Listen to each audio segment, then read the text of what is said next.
Muchas gracias por venir. Quería contarles que esta actividad está organizada dentro de un ciclo de charlas que organizamos en la Biblioteca Nacional Mariano Moreno, en el marco de la muestra Escritos en celuloide, cine y literatura argentina, que pueden visitar en la Biblioteca Nacional, en el primer piso, en la sala Leopoldo Marechal. Bueno, tenemos la gentileza de estos grandes que están sentados acá, Claudia Piñeiro, Marcelo Piñeiro y Sebastián Muchnik, con quienes vamos a poder charlar. Va a haber un ratito para abrir preguntas al público.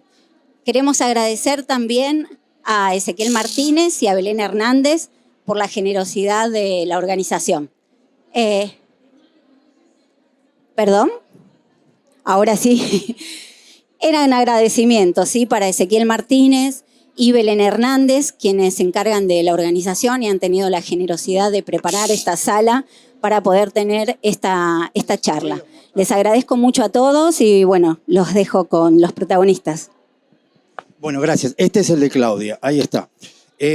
Bueno, ya hizo la presentación ella. Yo lo que quiero recordar en todo caso es que este evento se organiza dentro de lo que es la muestra Escritos en celuloide. Yo porque les quiero recomendar que vayan a la Biblioteca Nacional a ver la muestra en la Sala Marechal y en todo caso el 12 o 13 de mayo es que va a haber una charla con Sujair Yuri, con el hermano de Leonardo Fabio, van a ver el romance del Aniceto, digo si quieren ir a la proyección y a la charla con Sujair, y después tienen tiempo hasta el 3 de agosto para ir a la muestra, ¿sí?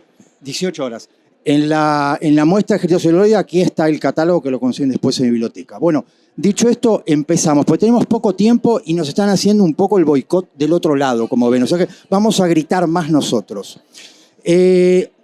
Ustedes sabrán, me parece que no está mal para empezar, que dentro de estos días en los cuales, gracias al Eternauta, el cine y la literatura parece que se han copado la atención del planeta entero, me parece que está muy bueno tener en cuenta eso que tiene que ver con el rol y la trascendencia que ha alcanzado en este momento eso que es el debate de lo que es una adaptación, ¿no? Desde todo punto de vista, pero algo que me parece que en estos días se está discutiendo mucho. Y bueno, tenemos acá a Marcelo Piñeiro y a Claudia Piñeiro para hablar precisamente de cine y de literatura y de la adaptación, en todo caso puntual, de lo que es La vida de los jueves.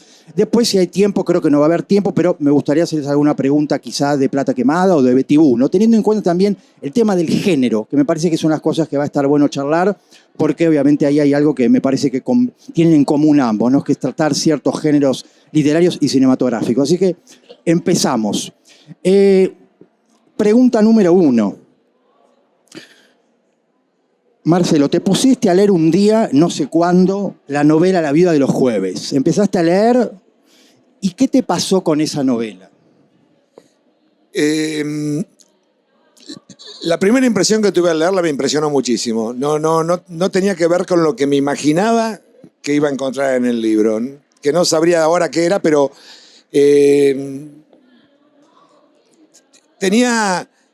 me impresionó la pintura de una época, de personajes, de cómo se construye de algún modo un grupo social, muy producto de una época, personajes muy atractivos, una estructura narrativa muy particular que me pareció, como primera impresión, imposible de trasladar al cine. Y esta intriga inicial, ¿no? De estos cadáveres en una piscina, etc. Así que yo venía de hacer el método que de algún modo trata del mismo tipo de personajes. De estos ejecutores imprescindibles para llevar adelante las políticas del neoliberalismo, que se sienten mientras las ejercen, que son socios del poder, que son parte del poder, y hay un momento en que comprenden que no, que son tan prescindibles como los obreros de la fábrica que se cierra para que la coma quede mejor en el Excel, y están en el mismo punto. Entonces, y en el método, se habla, que era una película que hablaba de los procesos de selección de personal que hacen las empresas multinacionales, se hablaba exclusivamente de la faz pública o profesional. No se sabía nada del mundo privado de los personajes. Y Las viudas de los jueves me parecía que nos permitía meternos justamente en ese mundo privado, en esa intimidad. Con el plus de que el mundo cerrado que íbamos a narrar era el de un country en el contexto de la crisis del 2001.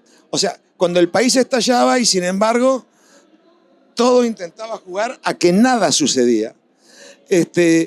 Mientras sus vidas se demolían. Pero las formas seguían siendo impecables, las casas seguían siendo... eso me pareció que era un mundo súper atractivo. Entonces, bueno, fue empezar a darle vueltas cómo se podía contar esto en una estructura narrativa más clásica que la que plantea la novela. El guión de la película lo escribimos con Marcelo Figueras. Y sí, lo primero que quise es tener una reunión con Claudia, a quien yo no conocía, y decirle más o menos la película que salíamos a buscar. Porque si a Claudia le hubiera dicho que le parecía una tontería o que no le gustaba, que ella quería que se respetara su escritura, entonces yo hubiera pasado porque no, jamás haría una película en contra de, una adaptación en contra del autor, quiero decir, ¿no?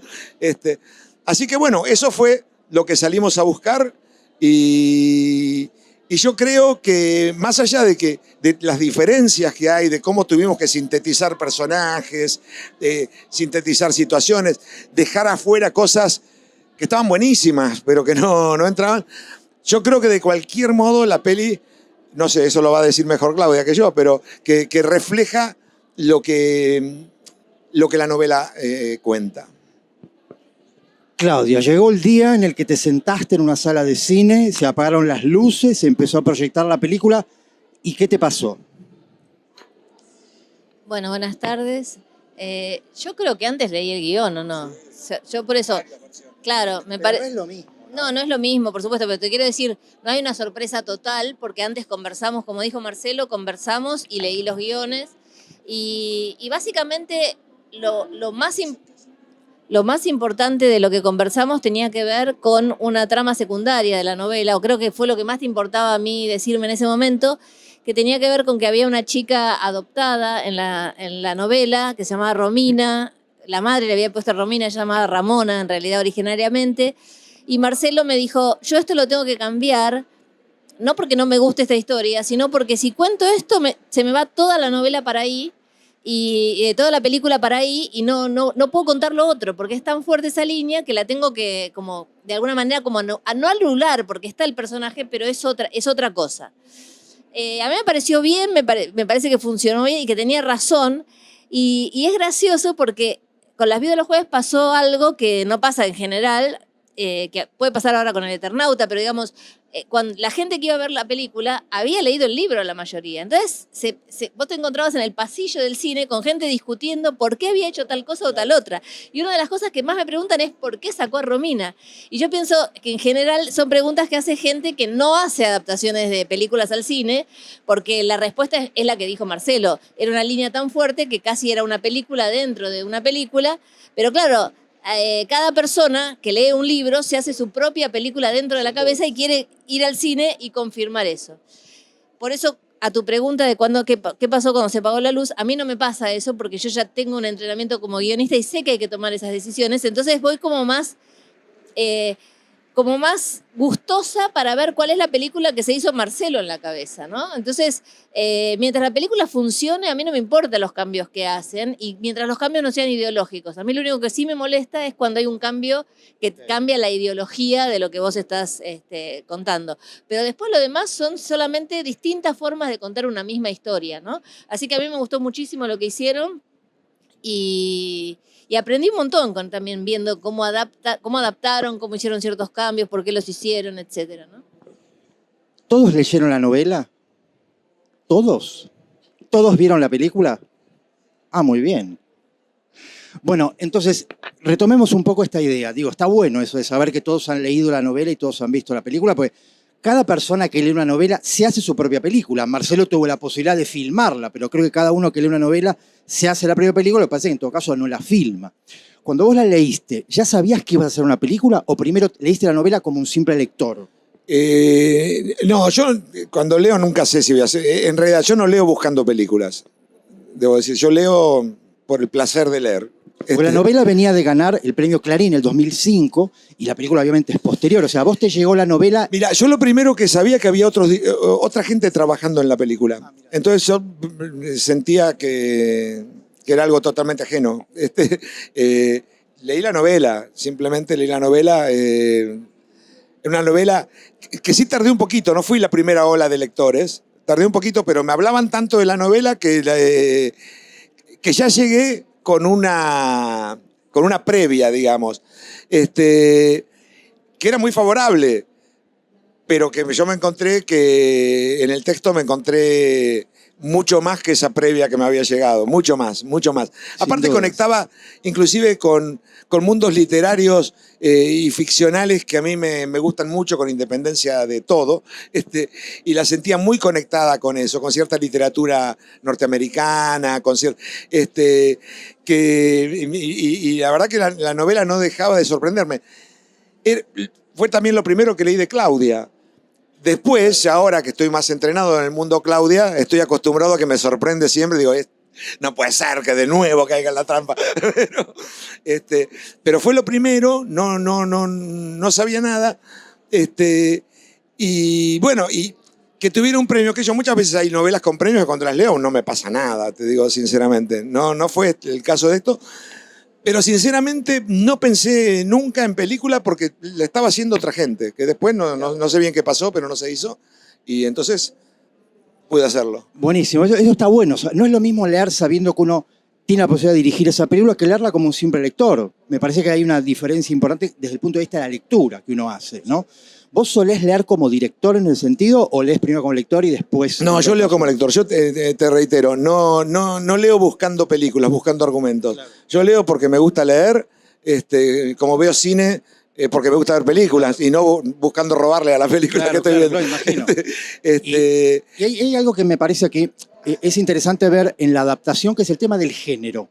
Es decir, evidentemente hay elementos del policial, del suspenso, de alguna forma del thriller, si quiere, pero también hay elementos de crítica social, y está esta cosa del policial del Who Unit, ¿no? Del quién lo hizo, muy propia de Agatha Christie, de cierta literatura inglesa, en la cual hay un espacio cerrado, un crimen o una serie de crímenes o suicidios, y se trata de ver quién lo hizo. La novela trabaja un poco también con esos referentes, ¿no? Bueno, yo creo que Claudia tiene justamente esa cosa. Tiene, en general, no todas sus obras, pero casi todas, tienen como una piel de thriller, sí, de policial, y es la excusa. Es la excusa, es lo que te va ayudando. Pero en realidad claro, ahora que la conozco lo digo con certeza, lo que le importa a Claudia no es eso. Es que eso es lo que permite el género, ¿no? El género es como una especie de lugar desde el cual uno se puede apoyar. Y de alguna forma está pasándola con El Eternauta. Fíjense, la ciencia ficción es también casi por lo menos una excusa para hablar de otras cosas. Yo creo que el policial siempre planteó esa posibilidad, ¿no? En general, digamos, el género negro, por ejemplo, en la literatura, ha sido el gran modo en un momento en Estados Unidos de enorme censura. Claro. Macartismo, listas negras, de hablar de la corrupción, del poder, de la corrupción social. El género yo creo que te da más libertad de juego, te da mayor espacio, están menos atentos los poderosos que censuran y permiten una indagación mucho más profunda. Y por otro lado, la conexión con la audiencia, el público es muy grande, claro. Que es central.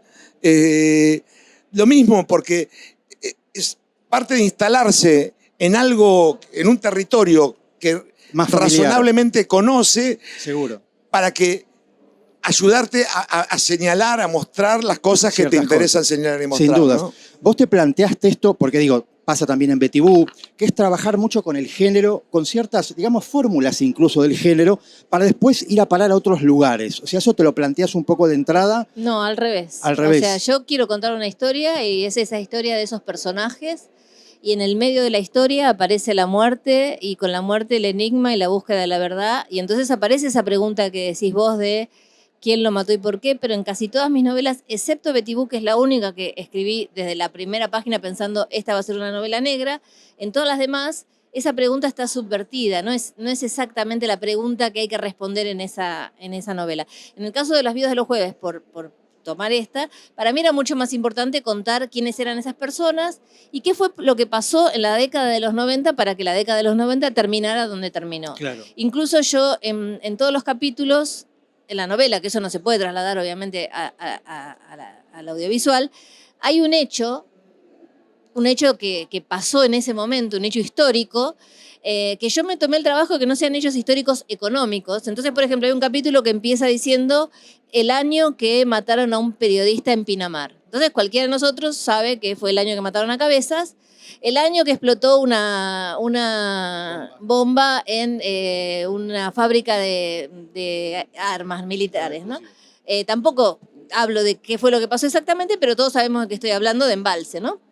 Entonces, esos hechos que yo voy acumulando a lo largo de la historia, siento que son, por acumulación, lo que va a hacer explotar el 2001 más allá de lo económico.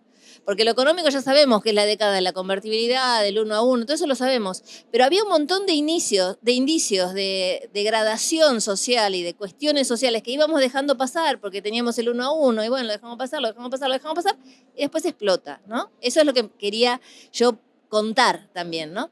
El disparador sí, siempre arranco con una imagen disparadora y en el caso de Las Viudas de los Jueves había sido una imagen que venía de una lectura de Cheever, justamente, que Marcelo lo nombró, y que era El Nadador, que es un cuento de Cheever que hay una película con Burt Lancaster, sí. Que el nadador es un tipo que se separó y que perdió tiene que dejar su casa porque, bueno, tiene problemas económicos, y vive en un lugar parecido al de Las Viudas de los Jueves, pero en Estados Unidos en la década del 50, creo que es. Entonces él se dio cuenta que podía ir nadando, en vez de ir corriendo en un área, ir nadando. Él nadaba su pileta, se pasaba al vecino, nadaba la pileta del vecino, pasaba al otro la pileta del club, etcétera. Iba haciendo como un recorrido. En vez de footing o correr, lo hacía nadando. Ese es el nadador. Y yo pensaba, bueno, ¿qué pasa si yo traigo el nadador de Cheever a la década de los 90 en la Argentina? Y entonces Burt Lancaster me aparecía flotando en la pileta. Entonces yo dejé esa imagen que me quedara en la cabeza y al rato no era solamente Burt Lancaster, sino que era dos más, ¿no? Había 3 cadáveres. Y una vez que tenés esos cadáveres tenés que empezar a contar, bueno, ¿qué pasó? ¿Por qué están ahí? Ahora, la realidad es que yo no pensé, voy a escribir un policial. Yo quería contar qué le pasó a esa gente y qué le pasó a toda una sociedad durante esos años para terminar así.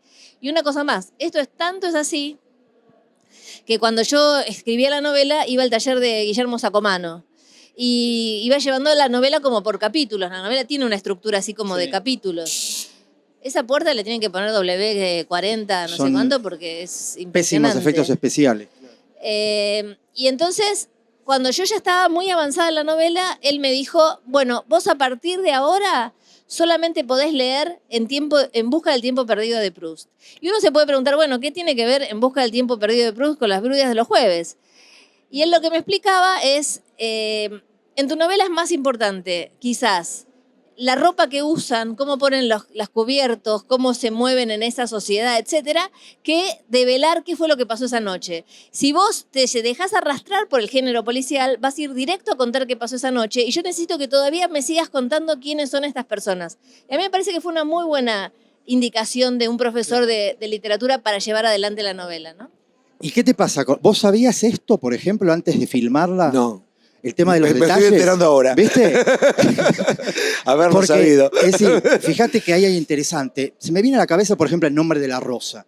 ¿Qué haces cuando atás esa novela? ¿Agarrás el policial o agarrás la Edad Media, haces un fresco? Y esto es algo que evidentemente tiene que ver con que muchas veces las adaptaciones no solamente varían de espectador a espectador en función de la lectura que hizo de la novela, sino lo que te puede definir una dirección u otra. ¿No se oye? Ahí va. Quiero decir que hay algo que tiene que ver con que muchas veces las intenciones de los escritores o las escritoras, cuando uno las conoce, tenés una posibilidad de, no te voy a decir de jugar con ventaja, pero sí decir, mirá vos por esto que yo no me había dado cuenta quizá, y que cuando me lo cuenta, digo, esto me lleva en una dirección muy distinta quizá a la que yo hubiera tenido en cuenta. Porque digo, para mí es un policial, me voy a meter por el lado de la intriga, cómo murieron, se suicidaron, los mataron, qué pasó. Y de pronto resulta que el tema que más le interesaba a la autora de la novela es los detalles. Como decía Nabokov, acariciad los detalles, ¿no? Está claro. Mirá, yo en ese sentido que tuve las 2 adaptaciones literarias que hice, tuve el privilegio de poder conversar con los autores previamente. Y en ambos casos me deslumbraba la estructura narrativa que habían elegido.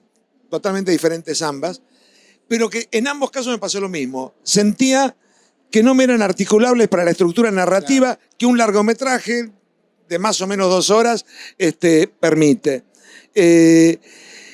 y que tenía que pensar en otra estructura narrativa. La estructura narrativa también muchas veces te determina de qué modo te acercás a los personajes. Por ejemplo, una cosa que acaba de decir, más allá de esto último de Sacomano, es muy importante en la novela lo que sucede a lo largo de los 90, o sea, cómo se construye ese grupo social. Yo no lo podía contar. Quizás en una serie se hubiera podido. En ese momento no existía para nosotros un formato así. En una película, quiero decir, cuando yo digo no se puede, todo se puede. Partamos de esa base. Pero no se podía en el modo que yo tenía en la cabeza de contar. Entonces decidí, por ejemplo, que es un gran cambio con respecto a la novela, circunscribirme al mes de diciembre del 2001.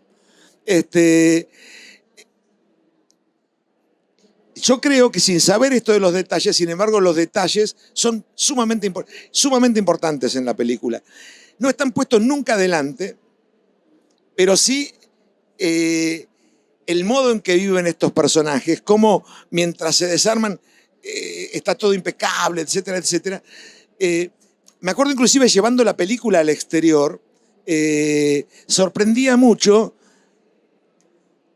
como en ese contexto de desesperación estaba todo con una prolijidad exasperante,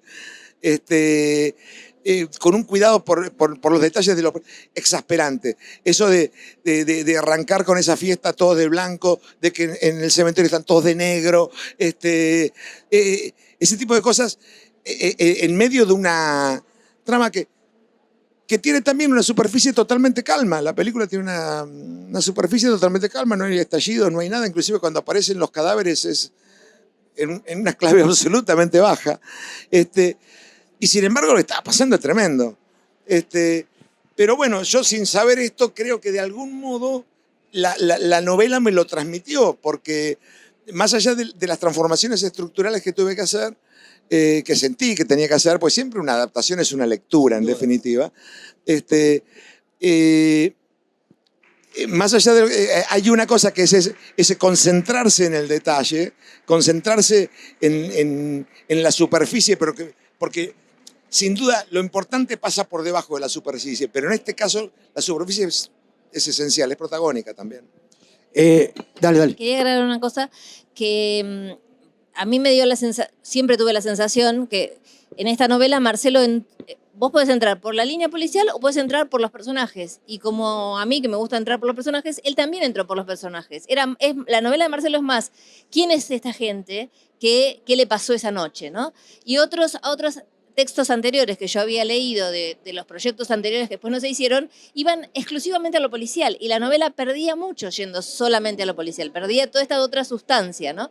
Y una cosa más que quería agregar, cuando dije de las cosas que conversamos ese día sobre lo que había que cambiar, una era de la línea de la chica Ramona, y la otra que me planteó Marcelo ese día es: yo no puedo hacer esto en 10 años, yo lo tengo que hacer en menos tiempo. Entonces, eso no implica solamente hacerlo en menos tiempo y que pase solo en diciembre. Hay conflictos de la novela que se pueden desarrollar a lo largo de los años. La pérdida de la autoestima por perder el trabajo, por perder lo que tenías, etcétera, que en algunos de los personajes se va construyendo a lo largo de los años, él necesitaba como cambiar algunos conflictos por cosas más contundentes que se pudieran contar de una manera más rápida porque tenía que acotarlo en el tiempo. Entonces también hay algunos conflictos nuevos en la película justamente porque lo reclamaba esta necesidad de adaptarse a un tiempo más corto, ¿no? Sin dudas. Recordemos además que la novela tiene una estructura muy particular. Hay 3 puntos de vista. La novela empieza con una persona que narra en primera persona, después hay una tercera persona y después hay un nosotros, no que narra. De alguna forma, ahí hay una especie de alguna manera, es complicado entender, o en todo caso decir, cómo narro estos capítulos en los cuales están narrados desde un nosotros. Luego hay un personaje que narra en primera persona, el personaje de Virginia, que narra desde un yo, y después hay un personaje, o en todo caso una tercera persona, que narra más objetivamente. Vos te decantaste por esa cosa más objetiva. ¿Podrías haberte decantado? Perdón, ¿la pueden dejar abierta la puerta? Porque es insoportable eso que sucede. Gracias. Digo que de pronto podrías haberte decantado por un relato completamente subjetivo y narrar desde, por ejemplo, como ejemplo, ¿tuviste en algún momento la duda de decir cómo narro esta película desde la tercera persona, desde la primera? ¿Se te presentaron alternativas? Seguramente, no me acuerdo muy bien, pero Pero en ese sentido, yo te digo, para mí el tema de la estructura narrativa es un tema que siempre lo tengo muy en la cabeza. Entonces, hice una película que es sobre la estructura del relato, que es Ceniza del Paraíso. Es una reflexión sobre la estructura, lo que el relato revela, lo que el relato oculta.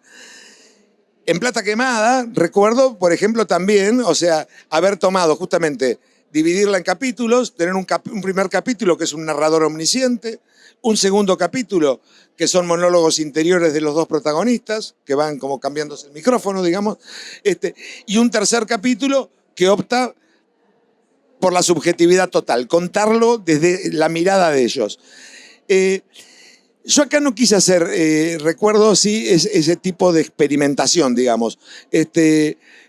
Sí me pareció que era una estructura que necesariamente avanzaba en dos tiempos. Un tiempo el de esa noche del 19 de diciembre del 2001 en adelante, y la otra que iba buceando hacia atrás en diferentes momentos en base a lo que se quisiera ir avanzando y contando.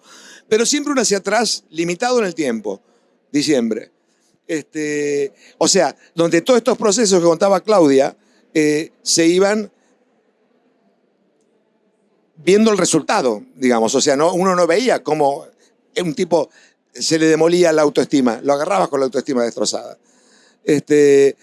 Y con el disimulo, etc. Pero siempre sentí que la película necesitaba una mirada, exagero para fijar imágenes, pero como de entomólogo. O sea, ojo con esto.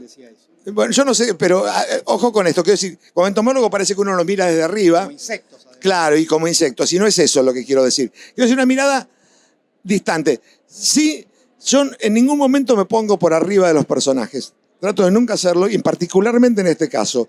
Porque es muy fácil contarlo como que son personajes que no tienen nada que ver con uno. Y es mentira. Me mentiría yo, le mentiría al público. Son personajes que conozco, muchas de sus cosas me pasan, han sido problemas míos. O sea, no solo ellos tienen miserias, uno también. Entonces, desde ahí conectar, pero tratar de mirar. Yo trataba de tener una mirada donde no me comprometiera emocionalmente con ellos, en el sentido sino de tratar de mirar sus comportamientos con una cierta distancia para entenderlo, con una cierta frialdad, casi te diría expositiva. Una objetividad, digamos, más seguro. Intentando eso. Sí, sí, sí. ¿Les parece que veamos dos escenas? Una de las chicas y uno de los chicos, así recordamos un poco la película y después en base a eso charlamos. Vamos a verla. Con todo lo que está pasando, da miedo salir a la calle. Bueno, no hay que exagerar, ya viste, acá no pasa nada. Ah, no, ¿y si los de la villa salen en estampida? Lala, no son animales. Bueno. Para algo está la vigilancia. Sí, 5 tipos contra 500. Hola. Perdón por la tardanza, pero me colgué mirando la tele. ¿Vos viste? No, si no fuese por las tarjetas de crédito, no sé qué sería de nuestras vidas. Me supera realmente. Uno les da todo. El afecto, la mejor educación. Y aún así te tratan como si fueses la peor basura. Bueno, es normal, es parte del proceso. ¿Ya te olvidaste de tu adolescencia? Vos pensalo que todavía estás a tiempo. Los hijos vienen a este mundo a devorarte, tan simple como eso. A mostrarte tus defectos, a reírse de tu vejez. Bueno, Lala, tampoco es así. Ay, vos callate, Teresa, por favor. Si vivís en un paraíso, tus hijos te adoran, tu marido es un tipazo. La gente normal no es como vos, Teresa. La gente normal sufre, siente, tiene problemas, ¿viste? Bueno.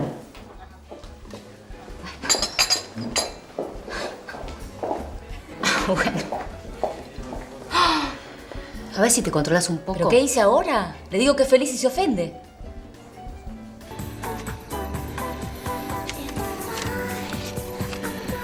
¿Ustedes qué piensan de la muerte? Ya sabemos que no te gusta perder, Tano. ¿No estás exagerando? Yo no quisiera morirme con esa música de fondo, a no ser que el paraíso se parezca a un shopping. A mí me revienta esa cuestión del fin, del acabarse todo. Me gusta mucho esta vida.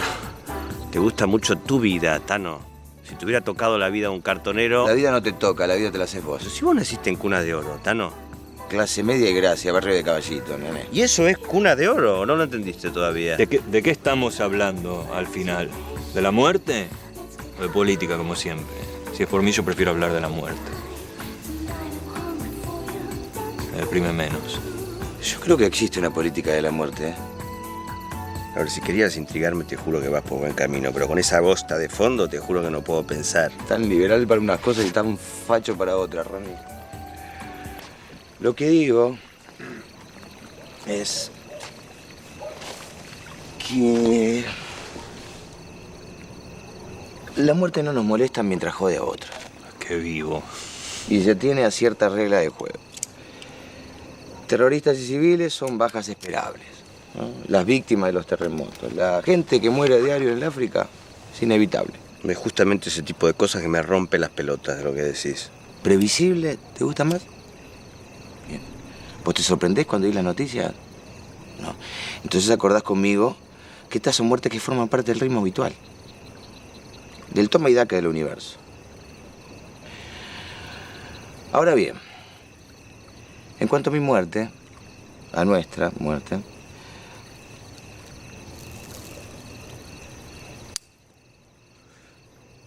existe la posibilidad de llegar a viejos. Seguir adelante hasta que los cuerpos nos den más, pero ahí ya no queda lugar para política alguna. No, ahí todo duele demasiado, todo pesa demasiado. Ahí ya no queda nada para negociar. A esa altura lo único que queda es rendirse.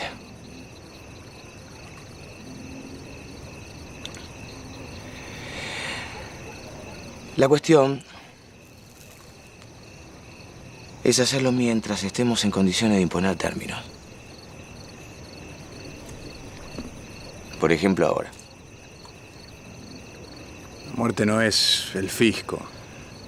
No se puede negociar. Voy a lo siguiente. ¿A qué creo que es posible arrancarle algo a la muerte? Que no tiene por qué ser plata, aunque tampoco la desprecio, obvio. Pero puede ser la solución para otros problemas. Ahora mismo. Imagine. ¿Qué pasaría si estuviésemos adentro de la pileta y el viento volcase el equipo de música al agua? Nada, porque saltaría el disyuntor. Ponele que el disyuntor no anda, que lo jodí yo a propósito para fingir una falla. Nos quedaríamos duros, ¿no es cierto? Imaginen ahora que Martín se quedó sin trabajo. En un panorama como el de hoy, se las vería negras para no caerse del sistema. Pero aún así podría arrancarle algo a esa muerte. Le dejaría a Lala la plata del seguro, por lo pronto. No sería mal negocio, ¿no? Eso si la aseguradora no sospecha un suicidio. Nadie se suicida a 4. Estoy hablando de un accidente, por eso dije lo del disyuntor.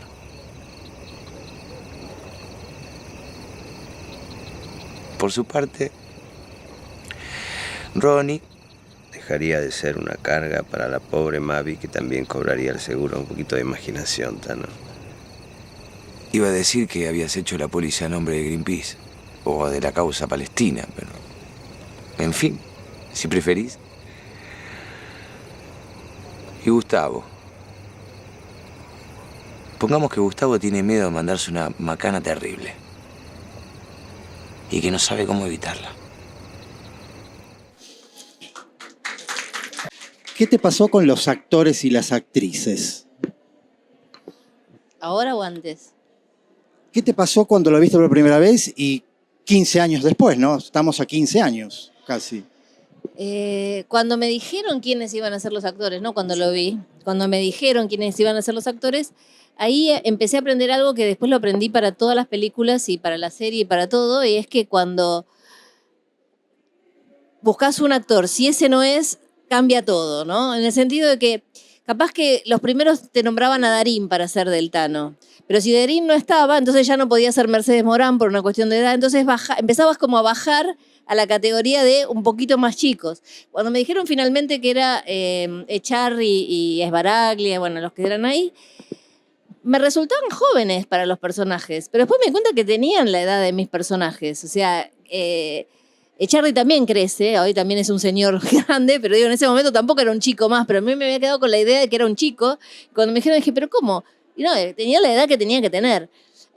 A mí siempre me pasó lo mismo con Betty Boo cuando Fanego hizo de Brena, que yo me imaginaba un personaje gordo, con otro físico. que cuando los actores son buenos, no importa mucho el physique du rol que te metiste vos en la cabeza. El tema es que haya una buena interpretación y eso es lo que encontré en la película, ¿no? Seguro, seguro. Y de alguna forma surge algo, ¿no? Que es que a medida que uno a veces va leyendo una novela, se va imaginando qué actor haría bien este personaje. Muchas veces esa deformación profesional uno suele tener y quizá también desde la escritura. Uno está escribiendo personajes, no se oye nada. En el caso de la escritura yo jamás pienso, este es un actor, pienso a veces para anclar en el personaje puedo pensar en alguien que conozco, pero no porque pienso que esa persona va a actuar ese personaje. Es solamente para componer yo el personaje y a lo mejor lo imagino con el físico de alguien, pero con las características de otro. O sea, nunca jamás pienso una novela que estoy escribiendo va a ser una película y quién la va a actuar. No, eso no lo pienso. Claro. Sí nos pasó cuando escribíamos El Reino, porque ya sabíamos que era un guión para ser representado. Entonces sí, escribíamos alguna escena y decíamos con Marcelo, ¿te imaginas cuando esto lo haga Mercedes Morán? Y capaz que ni sabíamos si le iban a contratar a Mercedes Morán, pero sí nos pasaba que estábamos ya pensando en quiénes lo iban a hacer. Pero cuando escribo una novela que me lleva 2 años, 3 años escribir, que no sé cuándo va a salir, jamás pienso en una película. Mira vos. Respecto a la adaptación, esto, recuerden, transcurre mientras juegan al truco, es decir, hay una serie de cambios importantes que forman parte de la adaptación, de la lectura que vos hacés, con Figueras, en definitiva, esto está un guión escrito de a 2. ¿Y qué es lo que te pasa cuando leíste estos dos, por lo menos estos 2 momentos de la novela y dijiste, bueno, esto hay que sacarlo de contexto, ponerlo en otro contexto, darle una línea, digamos, desde el punto de vista del contenido de aquello que dicen, con una presencia política, o en todo caso un discurso político muy marcado, muy fuerte, que llega un momento, no sé si les pasa a ustedes, que uno casi que por momentos desprecia esos personajes. Uno como espectador mira, qué tipo asqueroso, ¿no? Es como que te pones muy enfrente del discurso de algunos personajes. Personalmente no me pasa. Miraba recién esta escena y es muy existencial el Tano, el personaje de Charry. Esa reflexión sobre la muerte tiene una existencialidad que yo no sé si el Tano real la tiene.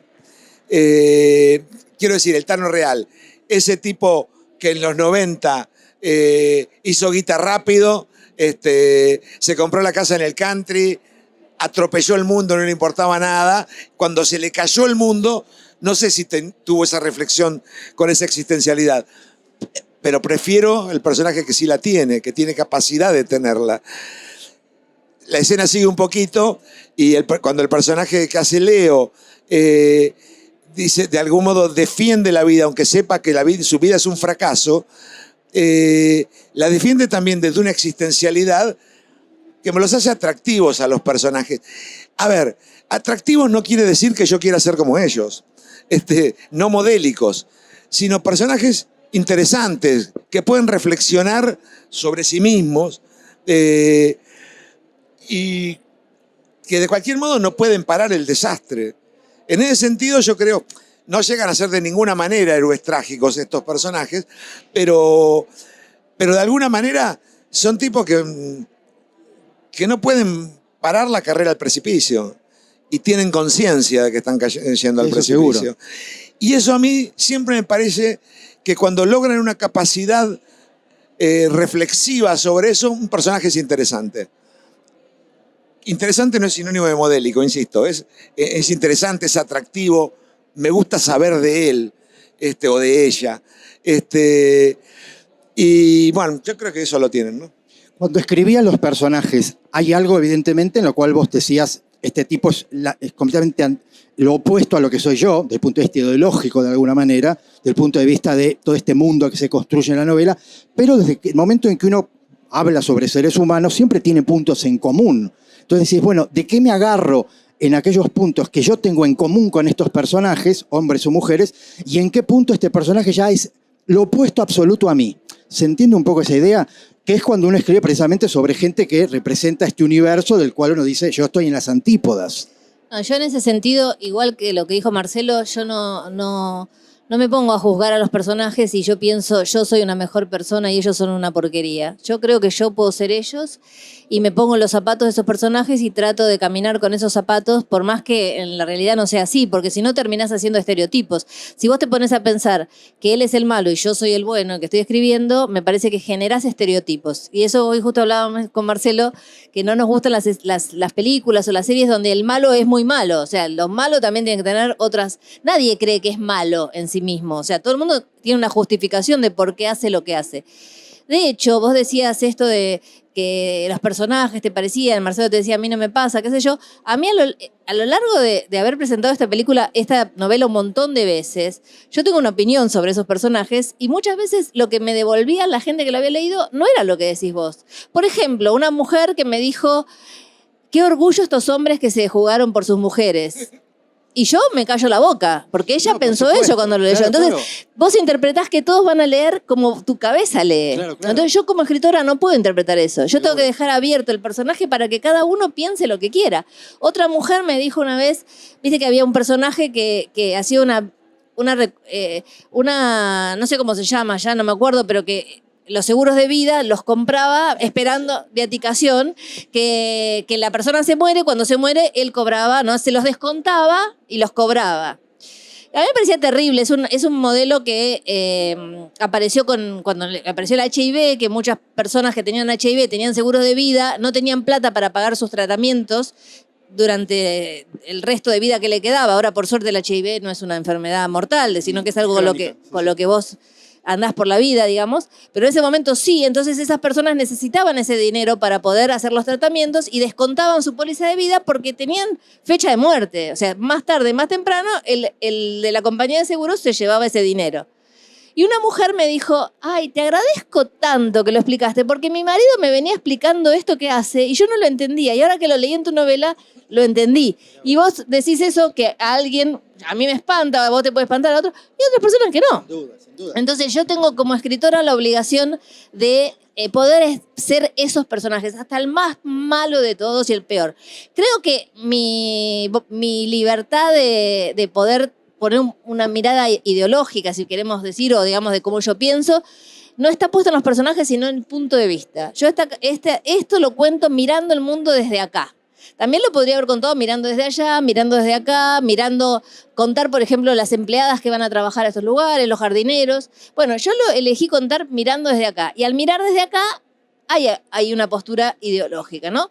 Amos Oz, que es un escritor israelí, cuando recibió el premio Príncipe de Asturias, dijo que a lo mejor él podía explicar mucho mejor, a lo mejor se podía explicar mucho mejor el conflicto israelí-palestino en otra época, esto era hace muchos años atrás, hoy igual el conflicto existe y peor, ¿no? Pero digamos, él ya lo dijo muchos años atrás. En vez de explicarlo teóricamente desde el punto de vista de qué es lo que pasa geopolíticamente, contar la historia de una mujer que está en una ventana en Israel mirando hacia Palestina y lo que ve, y después contar una mujer que está en Palestina mirando desde su ventana hacia Israel. Entonces, esos dos puntos de vista a lo mejor nos cuentan de esa guerra, de esa, no sé cómo se llama, de ese conflicto, de una manera que podemos entender más que a lo mejor si viene alguien a explicarnos eso desde otro punto, con otros saberes, ¿no? Con el saber más geopolítico. A mí me parece que ahí es donde yo me reservo lo personal, en el punto de vista que elijo para contar una historia. Sin dudas, sin dudas. Bueno, ¿les parece que formulen preguntas, si quieren, y ellos respondan? Si no, sigo yo, ¿eh? O sea que tenemos uno. Dale. ¿Tenemos micrófono? ¿Tenemos Le micrófono prestamos, para si no. acercar?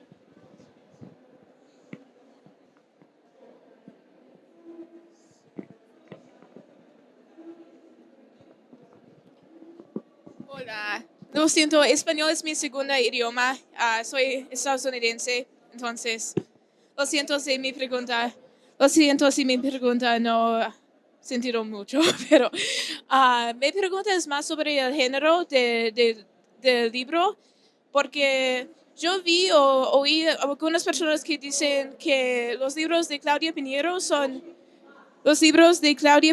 son libros policiales literarias, son más literarias a los otros policiales, ¿sí? Entonces, eso es que yo pregunté es sobre, ¿qué piensas sobre eso? ¿Qué piensas sobre la género literaria, ficción literaria y cómo aplicar eso a sus trabajos, sí? Bueno, como yo decía recién cuando empecé a hablar de Las viudas de los jueves, yo nunca escribo pensando esto es una novela de género policial ni nada. Solamente en el caso de Betty Boo, después que me pasó que varias novelas que yo escribí, incluso Elena sabe que es una novela que para mí de policial tiene muy poco, también algunos lo ponen como novela policial. Hace poco fui a Sicilia y en Palermo estaba en Feltrinelli en literatura policial, Elena sabe. Y a mí me parece que no es una novela policial, pero tiene elementos del policial, porque tiene una investigación, tiene una muerte, hay que averiguar qué pasó. Como dije antes, en todas las novelas, la pregunta ¿quién lo mató y por qué?, que es la pregunta típica del género, está subvertida. Acá en Elena sabe, digamos que la pregunta sería ¿cuándo Elena se va a dar cuenta de lo que pasó? Más que quién lo mató y por qué, ¿no? No sé, en El tiempo de las moscas, la pregunta es hacia el futuro. No hay una muerte, sino que hay una posibilidad de que dos mujeres cometan un crimen a posteriori. Entonces, eso tiene elementos del policial, yo me valgo de esos elementos del policial, pero para contar una historia que para mí es más de personajes. Después, en el mundo literario, en las librerías, en los festivales, etcétera, necesitan poner el sello, ¿no? De qué género es. Y entonces le ponen un sello. A mí no me preocupa que le pongan el sello policial, no me molesta. Simplemente que pienso que a lo mejor alguien que busca una novela policial clásica se va a sentir desilusionado, porque no es una novela policial clásica al estilo de quién lo mató y por qué. Pero no me molesta que si alguien piensa que es una novela policial, diga que es una novela policial. Y creo que eso pasa más en Argentina, que no molesta, que en otros países, porque el género policial, como todos los géneros, con el terror pasó lo mismo, con la ciencia ficción pasó lo mismo, durante mucho tiempo los géneros han sido subestimados dentro de la literatura, la gran literatura, por decirlo de alguna manera. En Argentina, con el género policial en particular, pasa que tanto Borges como Piglia o como Bioy Casares, que eran grandes maestros de nuestra literatura, eran fanáticos del género, han traducido el género, han traído colecciones de ese género. Entonces, nosotros tenemos un permiso muy grande ahí, ¿no? Los grandes maestros que tenemos en la literatura les parece que este género está bárbaro para leer, para traducir, para publicar. Y entonces si vos te fijás, casi todos los escritores argentinos tienen alguna novela que vos podés decir, esta podría ser una novela policial. Porque además, cuando vos te pones a contar una sociedad, es muy fácil que esa novela termine teniendo elementos del policial, porque para contar una sociedad también tenés que contar los crímenes que ahí se cometen, ¿no? Si nosotros vemos una mañana un noticiero y alguien con una ametralladora mató a un montón de chicos en una universidad, uno... Discúlpame que sea tu país, ¿no? Pero no lo digo como hechos que se repiten, es un crimen que se da más en tu país que en el nuestro. Acá es más raro que alguien agarre un arma y vaya a una universidad y mate a un montón de gente. Por un montón de circunstancias. Por lo pronto, porque no podés comprar un arma. O sea, acá hay muchas limitaciones para comprar armas, etc. Pero en la Argentina tuvimos 30.000 desaparecidos, un montón de niños apropiados, y en Suecia capaz que dicen, ¿cómo puede ser que haya pasado esto en esta sociedad? Entonces, cada sociedad se cuenta por los crímenes que ahí se cometen. No todas las sociedades permiten que aparezcan los mismos tipos de crímenes. Cuando digo permitan que aparezcan, no quiere decir que nosotros avalamos que haya pasado eso, pero por cómo está conformada nuestra sociedad, eso pudo pasar acá y a lo mejor en otros lugares no. Entonces, me parece que también los escritores argentinos tienen mucho de estar cerca del policial, como todos los latinoamericanos en general, porque somos muy de contar las sociedades donde se dan las historias que queremos contar. ¿Alguna otra pregunta?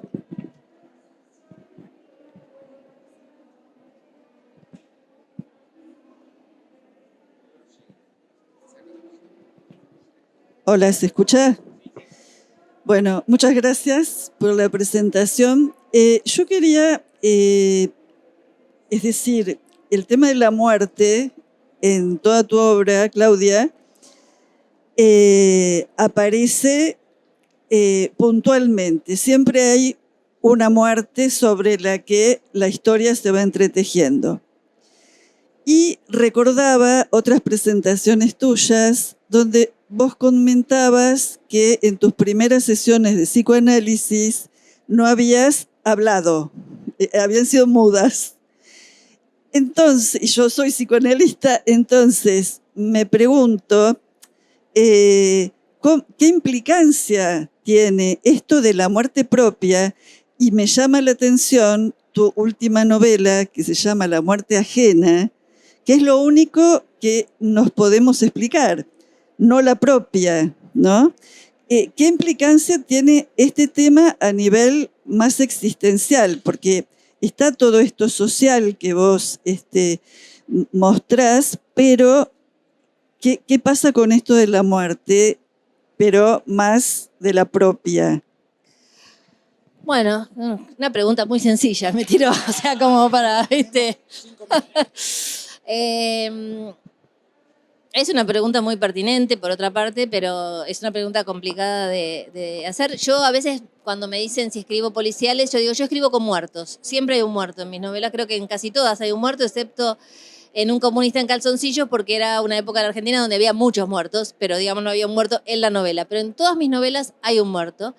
Y es cierto que yo tuve una conciencia muy precoz de la muerte propia. Y no porque me haya pasado nada en mi familia que así sea, pero digamos que yo era muy pequeña, 5, 6, 7 años, no recuerdo, y yo me puse a llorar porque me di cuenta que un día me iba a morir y mi mamá me quería consolar porque decía, pero si vos sos chica, no te vas a morir. Y me quería ella no me entendía que a mí no me preocupaba que no me iba a morir al día siguiente. A mí lo que me preocupaba es que un día me iba a morir. Esta conciencia de la finitud, que no es algo que tiene todo el mundo, eso también lo aprendí. Yo pensé que todo el mundo tenía conciencia de la finitud. Cuando alguien me dice, ¿por qué escribís siempre hay muertes? Y yo digo, pero vos no pensás en la muerte. Yo pienso todo el tiempo en la muerte propia. No es que estoy pensando me voy a morir, pero quiero decir, yo tengo conciencia de la finitud de la vida. Pensé que todos lo tenían y después me di cuenta que no, que hay gente que la pasa mejor, porque no tiene conciencia tan presente de la finitud de la vida. Pero también, hablando con Rosa Montero y con otros amigos escritores, casi todos los escritores han tenido una conciencia, o muchos de mis amigos escritores han tenido una conciencia temprana de la finitud de la vida, y me atrevo a decir que muchos artistas probablemente también.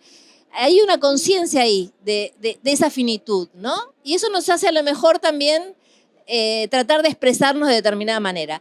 ¿Cómo eso tiene que ver con mi psicoanálisis posterior y el silencio? Ya ahí es mucho más largo, pero sí, me parece que con esto te respondo la cuestión de la muerte. A mí la muerte me parece que es uno de los grandes enigmas de la humanidad. Y yo pensaba, como te digo, que a todo el mundo le preocupaba y después me di cuenta que no. Entonces, permanentemente me viene apareciendo. En la nueva novela tiene que ver con esto de mirar la muerte ajena, que solo en algunas ocasiones la haces propia, ¿no? Cuando vos sentís que esa otra persona que murió podrías haber sido vos, pero cuando no, no.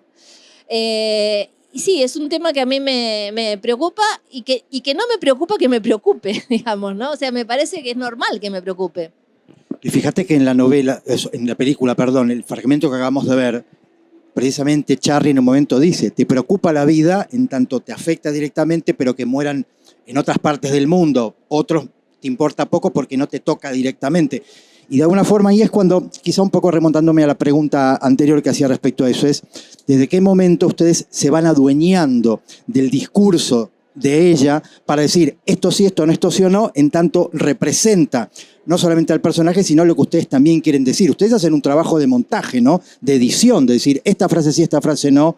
Y eso es interesante porque habla de tu mirada, ¿no? Yo creo que hay un punto en el trabajo de construcción de una película en que aunque partas de un material literario, de un hecho real, te lo adueñas por completo. Si no, no tenés manera de hacerlo. Y porque, en definitiva, creo que si no, lo que uno haría no tendría interés, ¿no? Si fuera como ilustrar la novela, sería otra cosa. Entonces, es imprescindible. En la etapa en que estamos escribiendo el guión, nos adueñamos del material y ya es un material nuestro. En la etapa en que se empieza a construir lo visual de la película, cada uno de los colaboradores también está trayendo su mirada. Y ni hablemos cuando entran los actores.